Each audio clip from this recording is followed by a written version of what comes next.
ผู้ชมอีกบ่พอเท่าใดวันกองประชุมสุดยอดอาเซียนครั้งที่28หา29และกองประชุมเจ้าของนครหลวงอาเซียนครั้งที่4ซึ่งเป็นกองประชุมระดับภาคพื้นและสากลสำคัญที่สาธารณรัฐประชาธิปไตยประชาชนลาวได้รับเกียรติเป็นเจ้าภาพจัดขึ้นอยู่นครหลวงเวียงจันทน์ดังนั้นเพื่อให้บรรลุได้การเป็นเจ้าภาพที่ดีนครหลวงเวียงจันทน์จึงได้วาง3คาดหมายใหญ่เพื่อปฏิบัติให้บรรลุเป็นต้นต้องรับประกันได้ความสงบเป็นระเบียบเรียบร้อยรับประกันได้ความปลอดภัยความสะดวกสบายพนักงานผู้ประกอบการและประชาชนทุกคนต้องมีมนุษยสัมพันธ์ที่ดีมีจิตใจรับแขกรับผิดชอบต่อแขกบ้านแขกเมืองเป็นอย่างดีในนั้นหลายเมืองทั่วนครหลวงเวียงจันทน์ก็ได้เอาใจใส่เพื่อการเตรียมความพร้อมในการเป็นเจ้าภาพดังเช่นเมืองไซเซธาซึ่งเป็นเมืองที่สำคัญที่กวมเอาสถานที่จัดกองประชุมก็ได้การเตรียมความพร้อมในหลายด้านเป็นต้นก็แมนเวียกงานป้องกันความสงบปลอดภัยความเป็นระเบียบเรียบร้อยจบงามหน้าเวียกของคณะรับผิดชอบนี้พวกเราได้วางคาดหมายไว้3อันคาดหมายใหญ่เนาะอันที่1เป็นรับประกันเฮ็ดได้ให้ในกองประชุมครั้งนี้ให้มีความสงบความเป็นระเบียบเรียบร้อยทางด้านการเมืองในทั่วพื้นที่ของเมืองไซเสถาเนาะเฮ็ดได้บ่ให้มีเหตุให้ทางด้านการเมืองเกิดขึ้นถ้าว่าเกิดขึ้นแบบเหตุที่สุดวิสัยก็มันแก้อย่างนิ่มนวลและทันการอันนี้เป็นคาดหมายที่1คาดหมายที่2มันรับประกันความปลอดภัยความสะดวกสบายแก่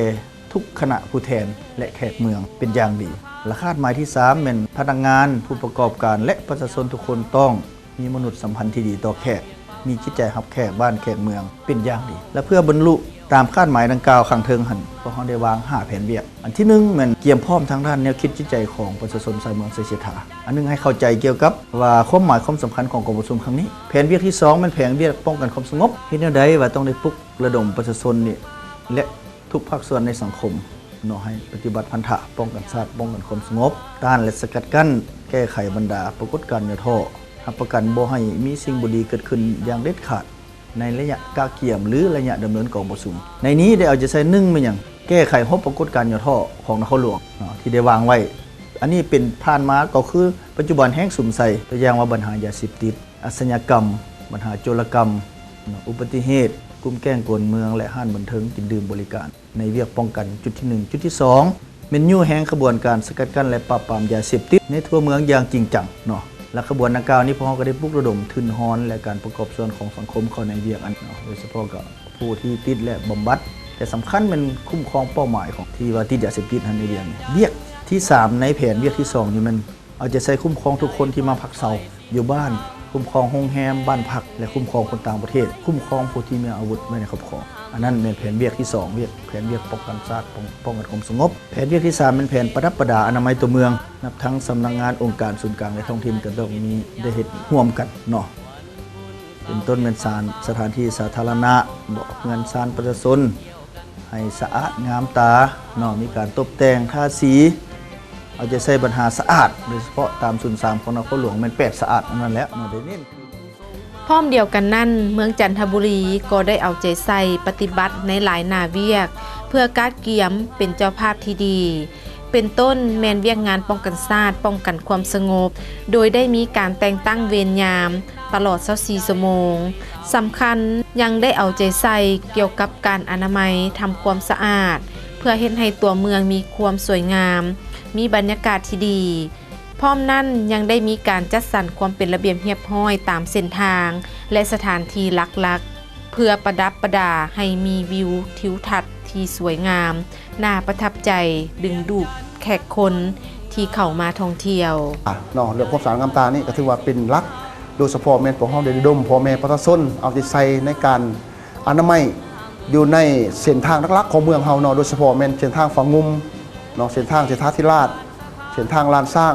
เส้นทาง3แสนไทยเส้นทางสุพรรณวงศ์เส้นทางเป3และเส้นทางอาเซียนเต2ของเมืองจันทบุรีของเฮานี่ก็ถือว่ามันมีเก่าเส้นทางอันหลักๆที่พวกเฮาได้ระดมประชาชนในการอนามัย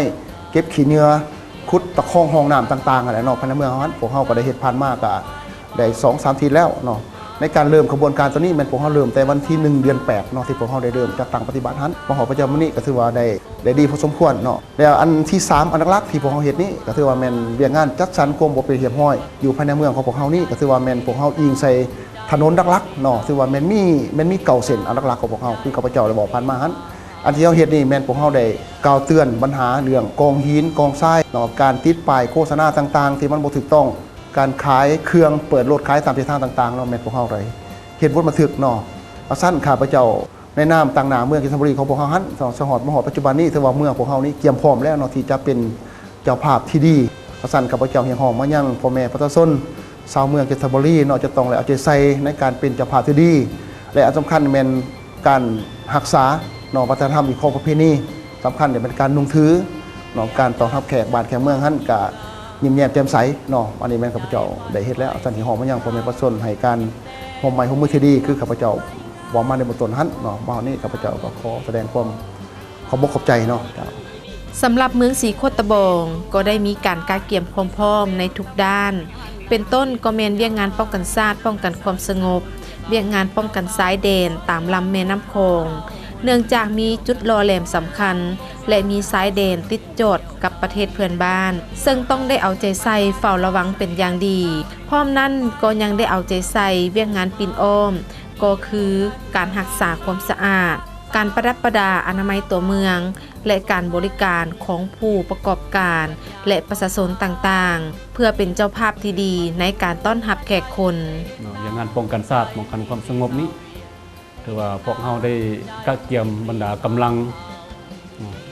โดยเฉพาะมันได้จัดตั้งฝึกอบรมให้กำลังกองร้อนที่อยู่เขตชานเมืองแล้วก็พอก็ได้ปรับปรุงบรรดาปกส.บ้านอยู่ในเขตตัวเมืองนี้เพื่อเกี่ยมความพร้อมเฮ็ดงานป้องกันอยู่ในขอบเขตเมืองของเฮานี้เพราะงานป้องกันชาตินี้พวกเฮาก็ได้มีการกักเกี่ยมกำลังจัดตั้งป้องกันประจำการโดยเฉพาะเป็นป้องกันเขตชายแดนเขตยุทธศาสตร์เพราะว่าเมืองของเฮาเป็นเมืองที่ติดกับแม่น้ำคลองซึ่งเป็นชายแดนระหว่างลาวไทยนี่แหละเราจัดกำลังกำหนดจุดรอแหลมจุดที่สำคัญอยู่ในขอบเขตชายแดนนี้พร้อมกันนั้นก็ได้วางกักเกี่ยมกำลังเพื่อสมทบกับกำลังของกันเทิงเขาป้องกันอยู่ในเขตยุทธศาสตร์ดอนสิงซูดอนมักโมเขตสายภูพนังแล้วก็จุดเสาไฟฟ้าแห่งสูงสำนักงานองค์การใหญ่ๆที่ของศูนย์กลางตั้งอยู่ของเราก็ได้มีการจัดกระเกี่ยมกำลังเข้าป้องกันซอยนี่เป็นเขตงานป้องกันชาติเฉพาะงานป้องกันความสงบนี้แล้วก็พวกเราก็ได้มอบหมายหรือว่าลงซีนำให้ปกส.กลุ่มแล้วก็ปกส.บ้านลงไปเฮ็ดสัญญาอย่างงานป้องกันกับบ้านกับครอบครัวในทั่วเมืองพร้อมกันนั้นก็ได้นำเอากำลังปกส.กลุ่มปกส.บ้านก็ลงไปกวดกาแก้ไขบรรดาสภาพเหนี่ยวทอต่างๆที่เกิดขึ้นโดยเฉพาะก็เป็นการแก้ไขปัญหายาเสพติดอยู่ภายในเมืองนี้บรรดากลุ่มแก๊งที่ลักงัดแงะนักเลงอันธพาลหรือว่ากลุ่มแก๊งแข่งรถนี่แหละกวนเมืองนี้ท่านผู้ชมกองประชุมครั้งนี้ถือเป็นกองประชุมครั้งสำคัญของสาธารณรัฐประชาธิปไตยประชาชนลาวตลอดฮอดประชาชนและชาวนครหลวงเวียงจันทน์ซึ่งจะเป็นการยกระดับฐานะของประเทศให้ก้าวขึ้นและเป็นที่ฮู้จักอย่างแพร่หลายและจะส่งผลเฮ็ดให้การพัฒนาเศรษฐกิจสังคมเติบใหญ่ขยายตัวยิ่งขึ้นดังนั้นทุกภาคส่วนในสังคมต้องเป็นเจ้าการมีส่วนร่วมช่วยกันในการเป็นเจ้าภาพที่ดีเพื่อสร้างความประทับใจแก่ผู้ที่เดินทางเข้ามาร่วมกองประชุมหรือแขกคนที่เดินทางเข้ามาท่องเที่ยวให้มีความพึงพอใจเมื่อมาแล้วก็อยากให้กลับมาเยี่ยมยามอีกเรื่อยๆ